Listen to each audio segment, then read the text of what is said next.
They said deals with the devil were dramatic. Crossroads, candles, blood and roaring flames. They were wrong. Mine started over drip coffee and a business page of the Financial Times. He looked like a man who belonged in HR or hedge funds, and he knew my name before I ever saw him. By the time I left the coffee shop, I had signed away things I hadn't even known were mine to lose.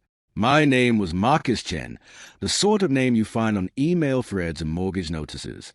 I was the kind of man who'd once believed in plans and in small, steady progress. Then everything collapsed. A startup imploded.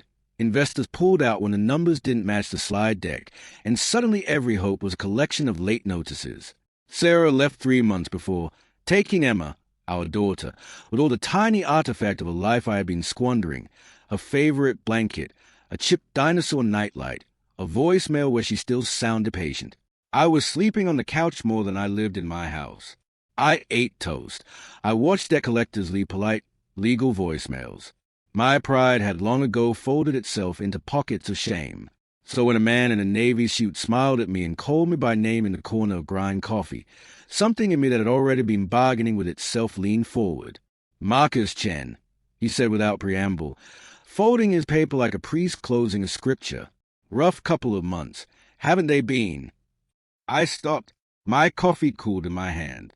I had seen the guy out of the corner of my eye, muscular, too composed, an ordinary face with teeth that were almost too white. There was nothing theatrical about him. There was nothing immediate to make me fear, only a strange, absolute calm that radiated from him like heat. "Do I know you?" I asked, because the obvious had to be asked.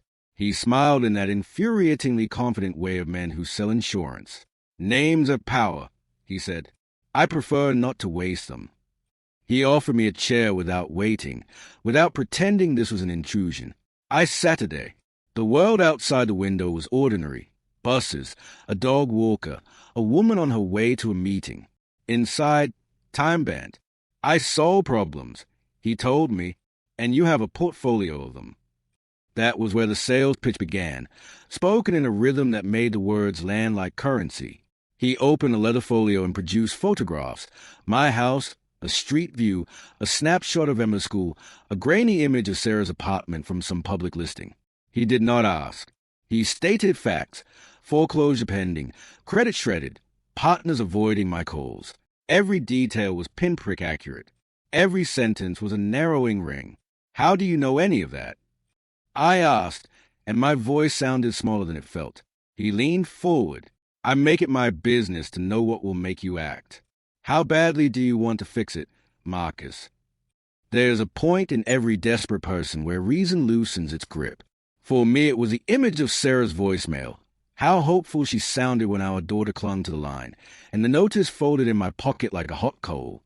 The man across from me laid a single-sentence contract on his folio and uncapped a fountain pen that caught the cafe light. It was, absurdly, formatted like legal text, terms, percentages, signatures. He called it a limited partnership. $1 million, he said. Untraceable. Enough to salvage what you have left. In exchange, 10%. 10% of what? I asked, stupidly formal. 10% of your immortal soul, he said as if quoting a mortgage clause. You keep 90. You'll barely notice a difference. I laughed, then coughed, and the laugh sounded tinny. How do you say no when the walls have already closed in?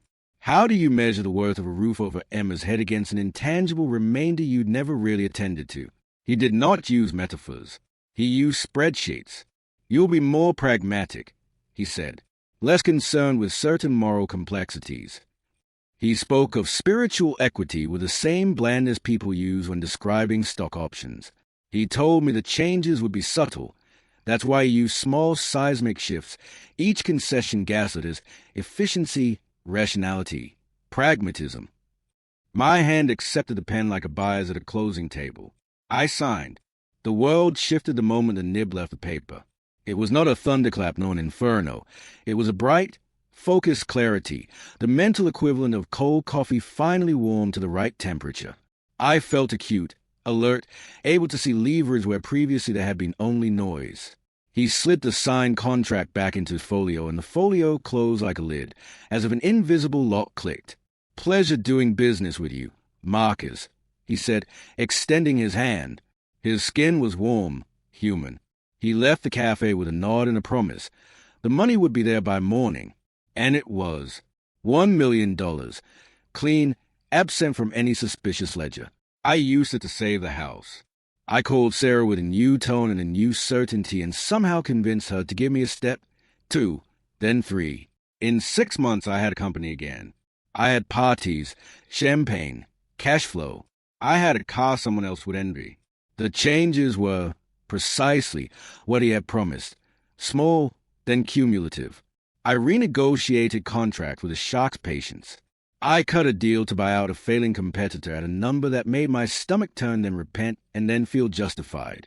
When a regulator threatened to delay a license, I found an easier route through civic channels, donations, favors, timing. Nothing illegal in court, but a warping of my old ethical compass toward raw utility.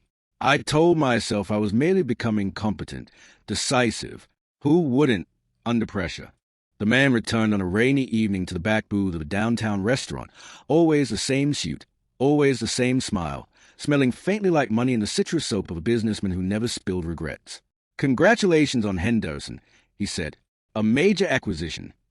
I thanked him like a man thanking his barber. The hand that slid across the condiment-stained table this time carried a new sheet, another contract. The language was similar, clinical.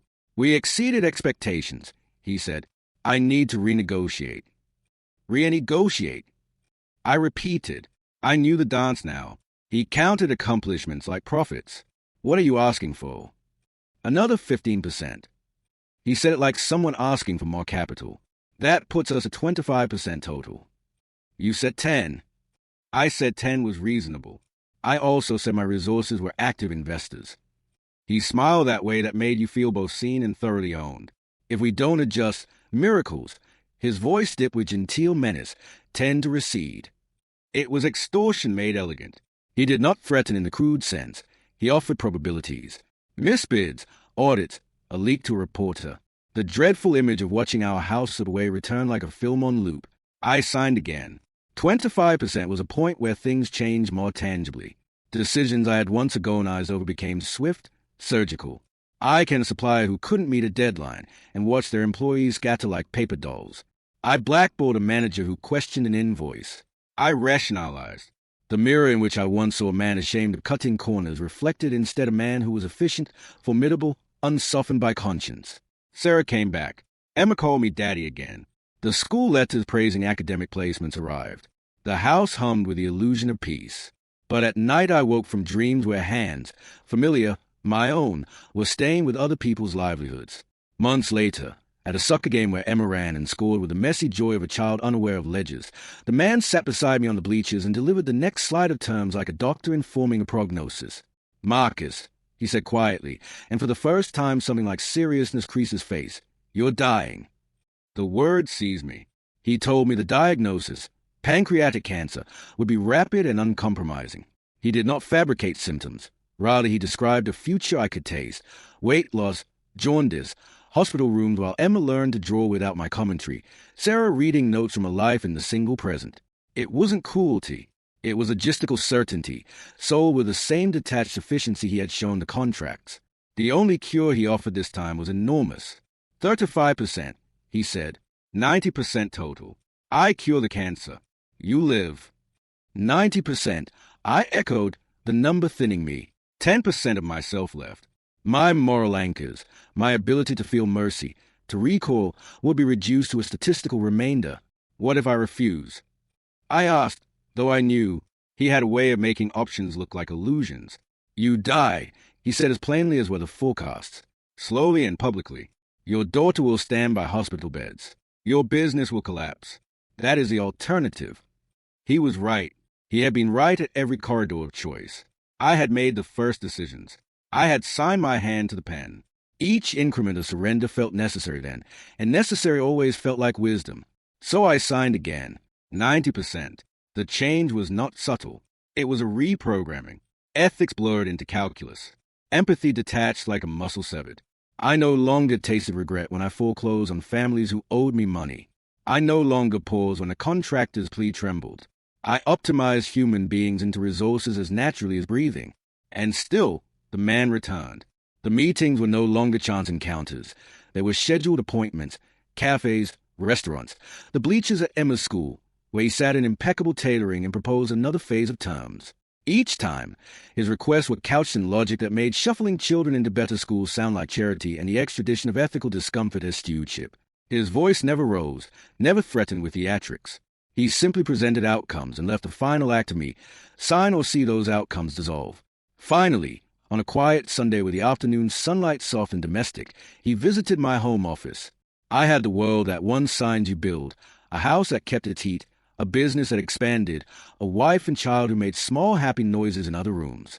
Everything I had wanted to fix had been repaired. I have a final offer, he said. I did not have to ask what it was. I had known it in the bones the first day I picked up that fountain pen. He wanted the rest, the last 10%. Complete buyout. Total ownership. If I sign this, I said at last, what happens to me? You continue, he said. You keep functioning. Your memory's intact. The old Marcus remains as a resource, memories, instincts, tastes. But the essential spark, the part that makes you most wholly you, transfers. It is not torture. It is reproposing. The question that tightened in my throat was a simple one. Would Emma still be loved? Would she still have breakfast where someone asked about her day? Would Sarah's hand find mine at night? He offered safety like a ledger entry. He promised legacy, prosperity, a life with all the trimming but governed by intent that was not mine.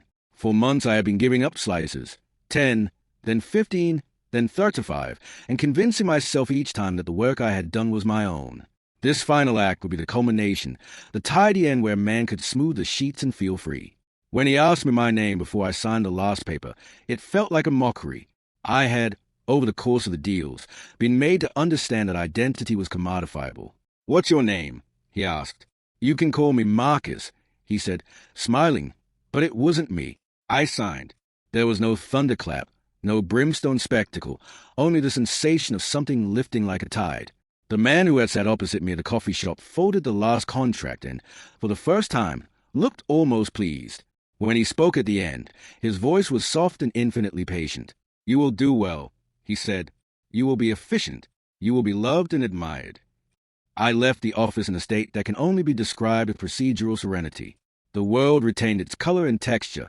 My hands answered letters and conference calls. But during the small, quiet hours, those moments between last email and first morning, I would brush against a memory of how my chest used to feel when Emma first called me Daddy, the uncomplicated joy without calculation. I would touch it like a warm glass and feel the chill of having been a man who still allowed himself to be tender and foolish. He has not left. He never truly leaves. Where desperate people gather, over a burned coffee, in a courthouse lobby, on a soccer bleacher, he exists as a perfectly reasonable man with solutions. He speaks in contracts because people understand contracts. He does not scare them with monsters. He markets their needs. And what is most insidious is that he told the truth. Every question of consequence he distills into options and outcomes. He never lied. He offered clarity. He offered choices. He offered the cost. Now, when I watch a pair of eyes search the world for a ladder out of debt and loneliness, I see myself in them. I become the man in the suit. I open my folio. I offer terms with gentle concreteness. 10%. I say, and sound exactly like the voice that once sold me my own soul. People tell themselves they will never sign. They read clauses and imagine brimstone and riven souls. But desperation is a patient counselor, and it always arrives with a pen. If there's any lesson I take from the arc of my life, it is this: bargains are banal. They come in tidy legalese and coffee-stained paper. They are signed in ordinary places. The devil, if you insist on such a name, does not roar at crossroads. He sits at tables and offers outcomes anyone would want given the right framing. I am still here in the house with perfect appliances and a daughter who laughs in school photos. I kiss Sarah on the cheek at night. But sometimes, late, when the house is soft with sleep and the world is an expensive hush, I feel the absence of something small and bright inside myself, and I wonder who I would have been had I kept it.